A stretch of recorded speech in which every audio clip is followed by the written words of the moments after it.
Sapi itu sebenarnya hasil rekayasa manusia loh, bukan hewan alami dari alam liar. Sapi modern yang kalian lihat sekarang itu bukan makhluk asli. Mereka hasil ribuan tahun domestikasi dari banteng liar bernama Aurochs yang sudah punah.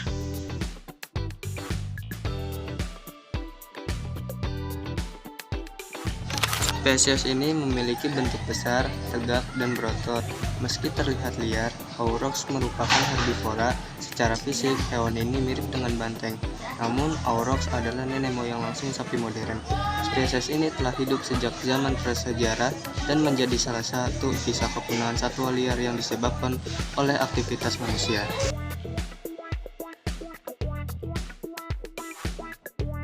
Aurochs atau disebut Bos primigenius sering disebut sebagai nenek moyang sapi, dan hal ini bukan tanpa alasan. Spesies ini pernah mendominasi banyak wilayah pada masa prasejarah dan memiliki peran penting dalam evolusi sapi modern.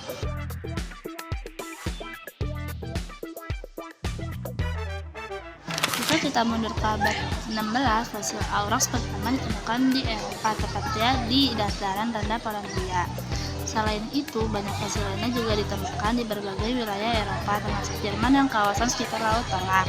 Penemuan fosil ini sebenarnya telah dikenal sejak zaman kuno, namun studi ilmiah baru berkembang pada abad ke-18 dan ke-19 oleh ahli paleontologi Eropa. Nama Aurochs berasal dari bahasa Jerman kuno, di mana ur berarti asli atau primitif, dan ox berarti sapi. Nama ilmiah Bos primigenius diberikan pada tahun 1795, yang berarti sapi pertama atau sapi asli, merujuk pada statusnya sebagai nenek moyang sapi domestik. Manusia purba diperkirakan mulai mendomestikasi Aurochs sekitar 10.000 tahun yang lalu. Hal ini didukung oleh bukti genetik, arkeologis, dan paleontologis. Pada masa itu, manusia menangkap Aurochs untuk mendapatkan daging, susu, kulit, serta tenaga. Seleksi bertahap dilakukan dengan memilih individu yang lebih jinak dan mudah dikendalikan, sementara yang lebih agresif diburu. Proses inilah yang akhirnya melahirkan sapi domestik modern. Aurochs diperkirakan telah hidup sejak sekitar 2 juta tahun lalu. Pada periode Pleistosen awal, mereka berasal dari wilayah India dan menyebar ke Eropa, Asia, serta Afrika.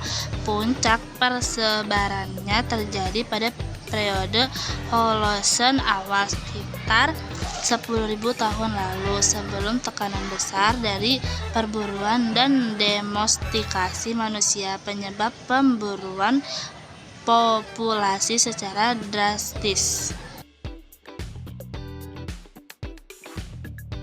Secara fisik, Aurochs memiliki postur tegak dan sangat kuat. Jantan dapat mencapai tinggi sekitar 180 cm dengan berat hingga 1 ton. Sementara betina memiliki tinggi sekitar 150 cm dengan berat 600-800 kg. Ukuran ini jauh lebih besar dibandingkan sebagian besar sapi domestik modern. Tanduknya besar, melengkung keluar dan ke atas dengan panjang hingga 80 cm. Digunakan untuk pertahanan dan pertarungan antar jantan. Lehernya tebal dan berotot, menopang kepala besar dengan tanduk yang berat.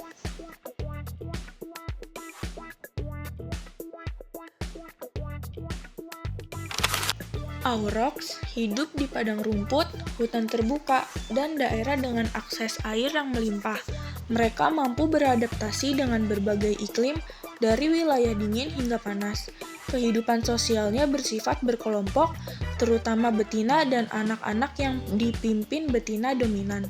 Sementara jantan dewasa cenderung hidup soliter kecuali saat musim kawin.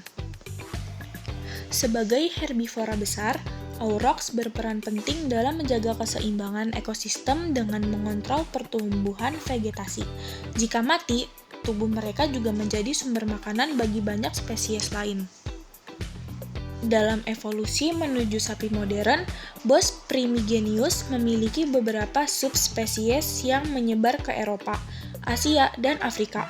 Subspesies Eropa dan Asia Barat, Bos primigenius, adalah yang paling berkontribusi langsung terhadap sapi domestik.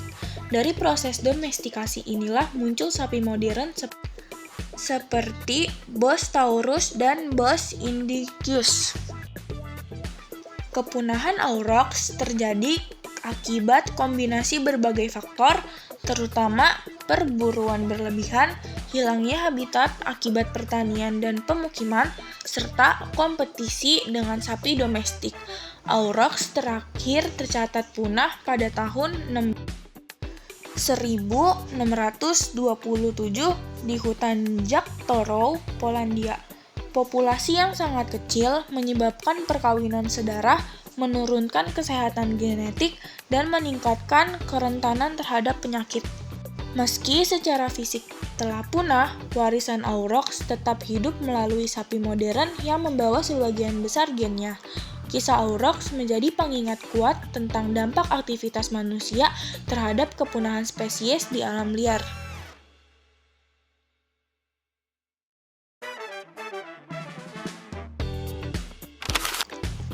Aurochs mungkin telah punah dari alam liar, namun jejaknya masih hidup hingga hari ini melalui sapi modern yang kita temui setiap hari. Kisah aurochs mengajarkan bahwa hubungan manusia dengan alam selalu memiliki konsekuensi dan masa depan keanekaragaman hayati ada di tangan kita.